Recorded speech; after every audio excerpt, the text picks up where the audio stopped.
Chief Washington correspondent, host of Face the Nation, Bob Schieffer. Bob, always nice to have you with us. Jan laid out a little bit of, basically what we know this morning. What is the fallout, though, this morning in Washington? Because it's certainly getting a lot of attention in terms of headlines.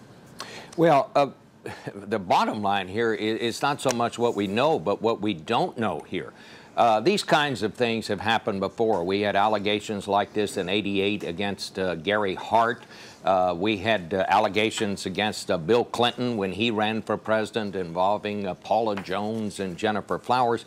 But in those cases, what started out as anonymous stories that came from anonymous sources, they were soon fleshed out. We had names to go along with the allegations. What we don't know here is who exactly made these charges, exactly what the charges were.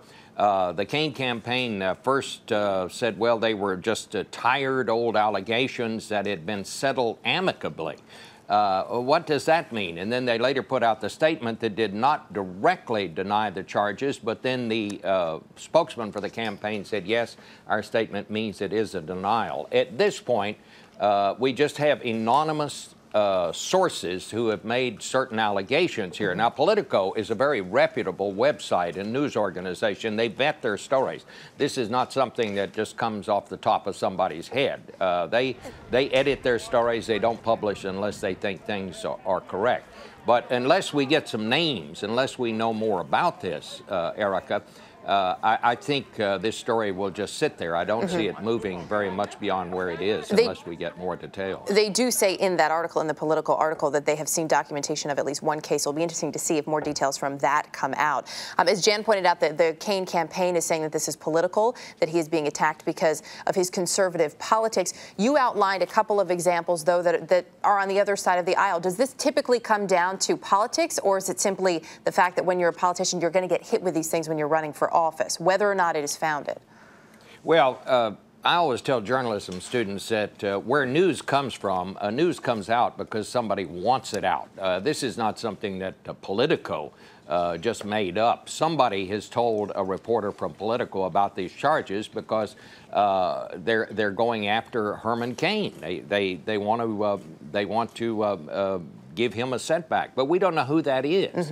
And we still, until we find out who these victims are and exactly what the charges are, it's very difficult to see this story going beyond where it is, it seems to me. Still a lot of unanswered questions this morning. I want to switch now to something that happened yesterday morning on your show when it came to smoking and this video which has gone viral now from from Herman Cain's campaign. We'll take a quick look at that, and then I want you to tell us about it. It's not funny to me. Okay. I am a cancer survivor, like you. I am also. I had cancer that's smoking related. Yes. I don't think it serves the country well, and this is an editorial opinion here, to be showing someone smoking a cigarette. And you're the front runner now, and it seems to me as front runner, you would have a responsibility not to take that kind of a tone in this. I would suggest that perhaps as the front runner, you'd want to raise the level of the campaign. Have you ever thought of just saying to young people, don't smoke? 400,000 people in America die every year from smoking related. I will have no problem saying that. And matter of fact, well, say it right now.